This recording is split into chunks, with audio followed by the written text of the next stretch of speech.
Good morning students. आज हम language of chemistry class 9 का सेकंड पार्ट पढ़ने वाले हैं। यहाँ पे मैंने कुछ कंपाउंड्स लिखे हुए हैं जिसमें जो एलिमेंट अनलाइन है हमें उस एलिमेंट की वैलेंसी निकालनी है। तो इसको हम कैसे निकालेंगे? Now this is first one. यहाँ पे Na2O दिया हुआ है, इसमें Na की वैलेंसी निकालनी है कि कितनी होगी। तो हम कैसे निकालेंगे? हम Na की वैलेंसी को x मान लेंगे। तो क्या करेंगे? 2 मल्टीप्लाई x। और ऑक्सीजन की वैलेंसी कितनी होती है? मैंने आपसे कहा था ऑक्सीजन का एटॉमिक नंबर जो है वो 8 होता है। फर्स्ट शेल में 2 फिर 6। तो ये अपने आप को स्टेबल करने के लिए क्या करेगा? ये अपने आप को स्टेबल करने के लिए 2 इलेक्ट्रॉन को ले लेता है, इसलिए ऑक्सीजन के ऊपर आता है डबल नेगेटिव चार्ज। इसका मतलब ऑक्सीजन की वैलेंसी -2 होती है। तो हमने सोडियम की वैलेंसी को x माना, 2 मल्टीप्लाई x, और ऑक्सीजन की कितनी हो गई? -2 is equal to 0। Is equal to 0 रखेंगे इक्वेशन बनाने के लिए। और उसके बाद क्या होगा? 2 multiply x, 2x minus 2 is equal to 0। अब -2 को हम इस साइड भेज देंगे। 2x is equal to minus है, यहाँ पे जाएगा तो साइन चेंज हो जाएगा, तो -2 क्या बन गया? 2। अब हमें x की निकालनी है, तो x इज इक्वल टू 2 और ये जाएगा अपॉन में, 2/2 कट गया, तो x इज इक्वल टू 1। इसका मतलब ये है कि यहाँ पे सोडियम की वैलेंसी कितनी आ रही है? 1।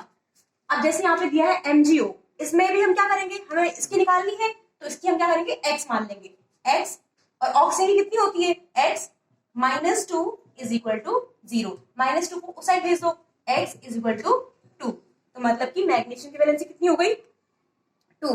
अब ये वाला देखो, इसमें हमें एल्यूमिनियम की निकालनी है, तो एल्यूमिनियम क्या मान लेंगे? x। तो पहले यहाँ नीचे क्या लिखा हुआ है? 2।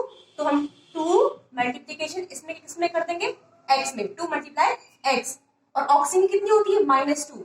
और ये 3 आइटम्स है, -2 मल्टीप्लाई 3 इज इक्वल टू 0। 2 का x में करेंगे multiply 2x, 2 3 6 is equal to 0।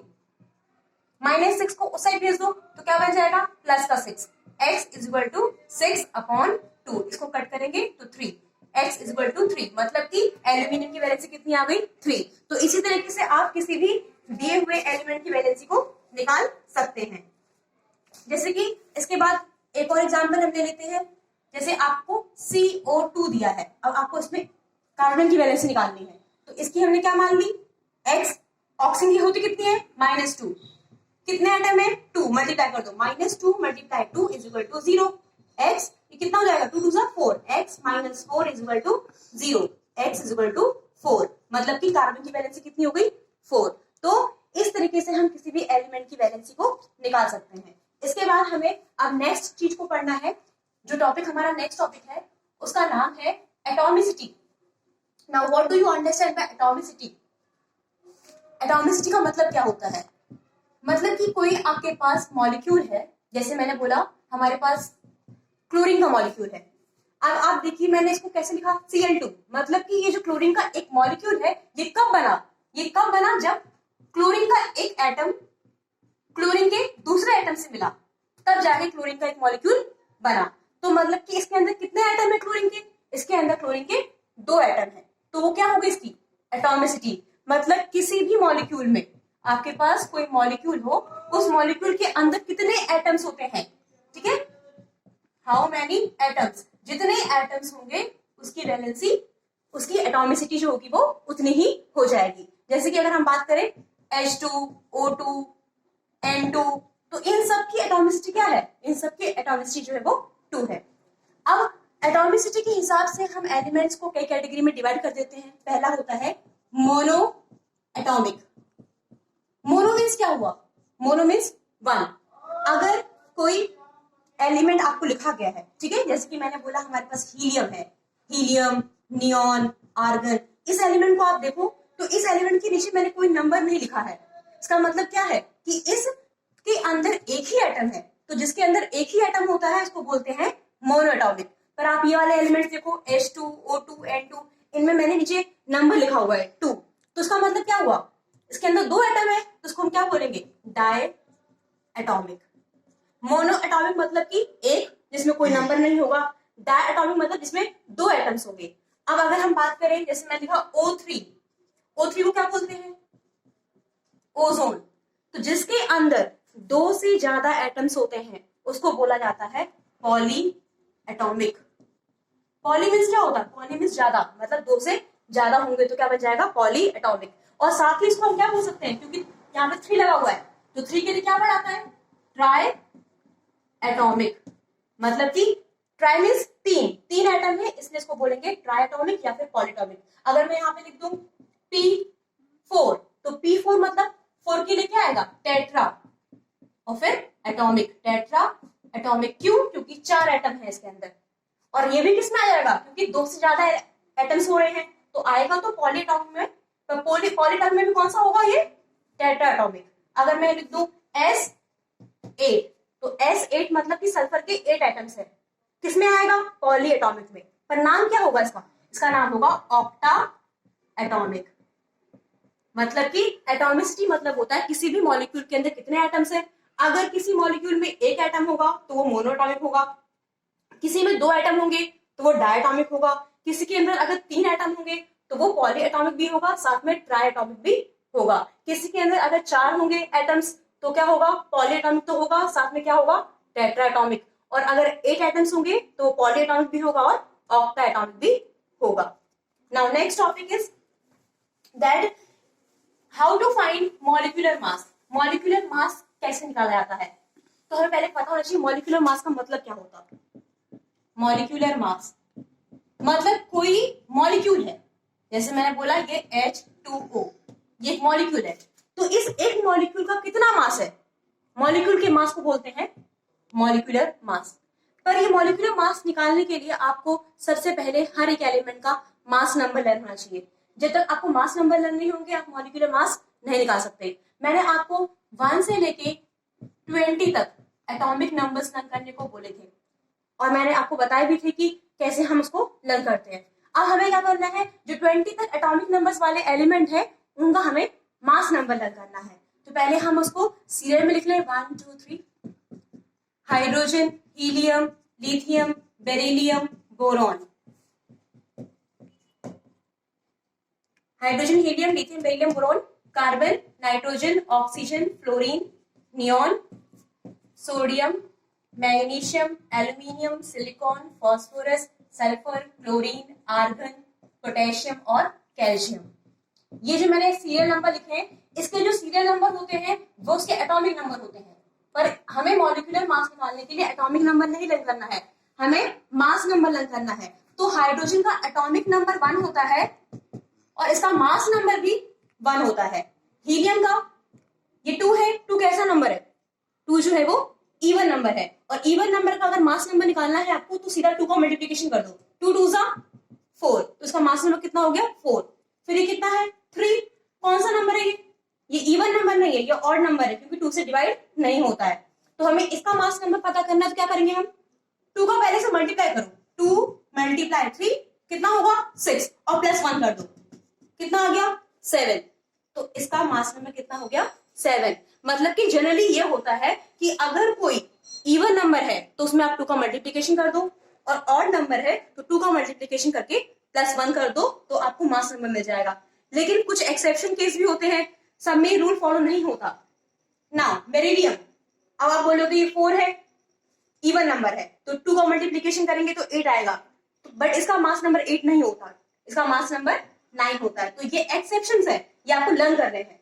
फिर ये 5 है, कितना हो जाएगा ऑड नंबर है, 2 5 10, 10 प्लस 1 11, 2 6 12। अब देखो नाइट्रोजन का भी ये ऑड नंबर है पर इसमें प्लस 1 नहीं करना है, 2 7 14, 2 8 16, यहाँ पे 2 9 18 प्लस 1 19, 2 10 20। सोडियम का कितना हो जाएगा 11 है, 2 11 22 प्लस 1 23, 2 12 24, इसका 32 26 प्लस 1 27, 14 2 15 2 30 प्लस 1 31, क्योंकि ये ऑड नंबर है तो 2 का मल्टीप्लाई करके प्लस 1 कर देंगे, 16 2 32। Now come to chlorine. Chlorine भी एक्सेप्शन केस है, इसका 35.5 होता है, आप कहीं कहीं पे 35 लिखा रहता है बट इसका 35.5 होता है। आर्गन ये भी एक्सेप्शन है, आर्गन का होता है 40, इसका ऑड नंबर है, 2 19 से करेंगे 38 प्लस 1 39, और कैल्शियम का और आर्गन का मास नंबर सेम रहता है, इसका भी कितना होगा 40। तो ये आपको मास नंबर पहले लर्न होना चाहिए। सिंपल सा रूल है कि अगर इवन नंबर है तो 2 को मल्टीप्लाई कर दो, और नंबर है 2 का मल्टीप्लाई करो प्लस 1 कर दो तो आपको मास नंबर आ जाएंगे। लेकिन आपको बेरिलियम का याद रखना है, नाइट्रोजन का, क्योंकि एक्सेप्शन केस है। बेरिलियम, नाइट्रोजन, उसके बाद ये क्लोरीन 35.5, आर्गन का 40, तो ये एक्सेप्शन वाले हैं जिनमें ये रूल नहीं लगता है, आपको लर्न करने बाकी समय ये रूल फॉलो हो जाता है। अब है कि अगर ये आपको लर्न होंगे तो आप इसका मास नंबर मतलब मॉलिक्यूलर मास जो है वो मास नंबर को यूज करके कैसे निकालोगे। तो अब हम इसके लिए क्या करना पड़ेगा, क्वेश्चंस लेने पड़ेंगे, जिन क्वेश्चंस के हमें मॉलिक्यूलर मास निकालने हैं।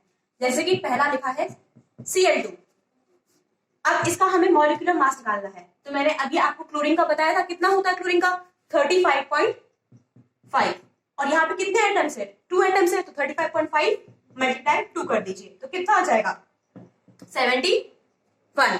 तो ये इसका क्या हो गया, ये इसका हो गया molecular mass. Now next question, suppose कि यहाँ पर लिखा हुआ है H2SO4, अगर इतना बड़ा नंबर दिया हुआ है आपको तो आप कैसे करोगे।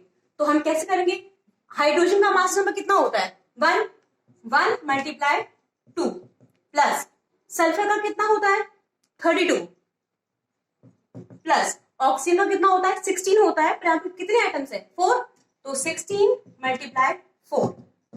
तो अब इसको आपको सॉल्व करना पड़ेगा, 1 का 2 में मल्टीप्लीकेशन कर दीजिए 2 प्लस 32, 16 4 जा 64। अब इसको आप ऐड कर लीजिए 4 5 6 7 8, और यहाँ पे आप इसको ऐड करेंगे तो कितना आ जाएगा 98। तो इस तरीके से आप क्या कर सकते हैं, इसका मॉलिक्यूलर मास जो है वो निकाल सकते हैं। अगर कोई और एलिमेंट लिखा हो, जैसे लिखा हो CaCO3, ये कंपाउंड दिया हुआ है CaCO3, इसका निकालना है तो क्या करेंगे, पहले कैल्शियम का कितना होता है, कैल्शियम का होता है 40, ये आपको लर्न होना चाहिए। 40 प्लस कार्बन का कितना होगा 12, प्लस ऑक्सीजन का कितना होता है 16, पर कितने आइटम्स दिए हैं 3 आइटम्स दिए हैं, तो 16 मल्टीप्लाई 3, 40 प्लस 12, उसके बाद 16 3 जा 48। अब इसको आप प्लस कर दीजिए 8 प्लस 2 10, और ये हो जाएगा तो आ गया इसका 100। तो कैल्शियम कार्बोनेट इसको बोलते हैं CaCO3 को कैल्शियम कार्बोनेट, ये H2SO4 को बोलते हैं सल्फ्यूरिक एसिड, ये कैल्शियम कार्बोनेट है और इसका मॉलिक्यूलर मास कितना आ गया 100। तो इसी तरीके से आप किसी का भी मॉलिक्यूलर मास जो है वो कैलकुलेट कर सकते हो। मान लीजिए HCl दिया होता तो क्या करते, H का 1 प्लस, यहाँ प्लस आएगा, कितना होता है क्लोरीन का मैंने ही बताया था 35.5, तो 1 प्लस 35.5 कर दीजिए तो कितना हो गया 36.5। तो इस तरीके से हम किसी का भी मॉलिक्यूलर मास निकाल सकते हैं।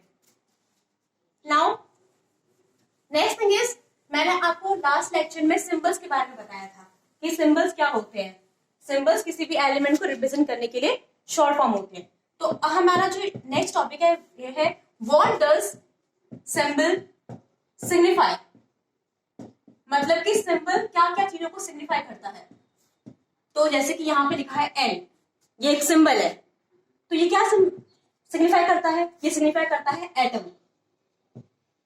दूसरी बात element, third part by mass, इसका क्या मतलब है, ये 3 पॉइंट्स का मतलब। पहली बात है कि अगर मैं बात करूं नाइट्रोजन, नाइट्रोजन को देखिए आपको क्या मालूम चल जाता है कि कौन सा एलिमेंट है।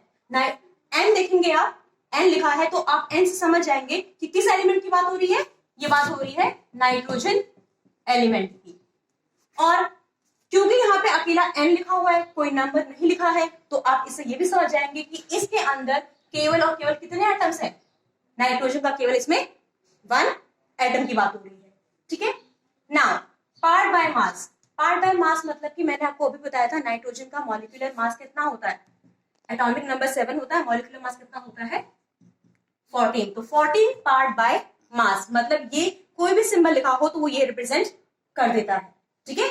और जैसे कि अगर हम बात करें किसी मॉलिक्यूल की, जैसे ये H2 है, ये कंपाउंड है, मॉलिक्यूल है, तो ये क्या रिप्रेजेंट कर रहा है, ये रिप्रेजेंट कर रहा है कि इसके अंदर हाइड्रोजन के 2 एटम है, ऑक्सीजन का 1 एटम है, ये रिप्रेजेंट कर रहा है। साथ में ये क्या रिप्रेजेंट कर रहा है कि आप चाहो तो इसका, देखो ये 1 होता है इसका मॉलिक्यूलर मास, 1 2 जा 2, और ऑक्सीजन का कितना होता है 16, 2 1 जा 2, 8 जा, तो मतलब कि पूरे पानी का जो मॉलिक्यूल होता है, इस पानी के मॉलिक्यूल के अंदर कितना पार्ट बाय मास है, इसके अंदर हाइड्रोजन और ऑक्सीजन का 1/8 पार्ट बाय मास है।